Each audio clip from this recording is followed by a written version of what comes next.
Hi ನಮಸ್ಕಾರ, ನಾನು ನಿಮ್ಮ ಪ್ರೀತಿಯ ಅನುಷಾ.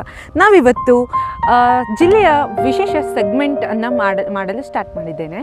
ಸೊ ನಾನು ಧಾರವಾಡದವಳು ಆಗಿದ್ದರಿಂದ ಧಾರವಾಡದ ಸೆಗ್ಮೆಂಟಿಂದ ಸ್ಟಾರ್ಟ್ ಮಾಡ್ತೇನೆ.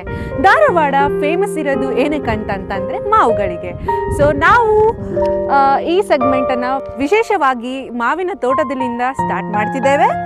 ಧಾರವಾಡ ಜಿಲ್ಲೆಯಲ್ಲಿ ಸುಮಾರು 12,000 ಹೆಕ್ಟೇರ್ ಪ್ರದೇಶಗಳಲ್ಲಿ ಮಾವುಗಳನ್ನು ಬೆಳೆಯುತ್ತೇವೆ. 1,00,000 ಮೆಟ್ರಿಕ್ ಟನ್ ಮಾವು ಉತ್ಪಾದನೆಯಾಗುತ್ತದೆ. ಇದು ಹಲವಾರು ರಾಷ್ಟ್ರಗಳಾದಂತಹ ಅರಬಿ ರಾಷ್ಟ್ರ, ಸಿಂಗಾಪುರ್, ಅಮೇರಿಕಾದಂತಹ ರಾಷ್ಟ್ರಗಳಿಗೆ ರಫ್ತಾಗುತ್ತದೆ. ಇಲ್ಲಿಯ ಮಾವಿನ ಹಣ್ಣಿನ ವಿಶೇಷತೆ ಏನಪ್ಪಾ ಅಂತಂದರೆ, ಇದು ಆಲ್ಫೋನ್ಸ್ ತಳಿಯ ಮಾವಾಗಿರುತ್ತದೆ ಹಾಗೂ ಇಲ್ಲಿ ತುಂಬ ಉತ್ಕೃಷ್ಟ ಗುಣಮಟ್ಟ ಮಾವುಗಳನ್ನು ಬೆಳೆಯುತ್ತೆ. ಇದನ್ನು ಅರಿತ ಕೇಂದ್ರ ಸರ್ಕಾರವು ಸುಮಾರು 7.5 ಕೋಟಿ ಅನುದಾನ ನೀಡುವ ಮುಖಾಂತರ ಮಾವು ಬೋರ್ಡನ್ನು ಸ್ಥಾಪನೆ ಮಾಡಿದೆ.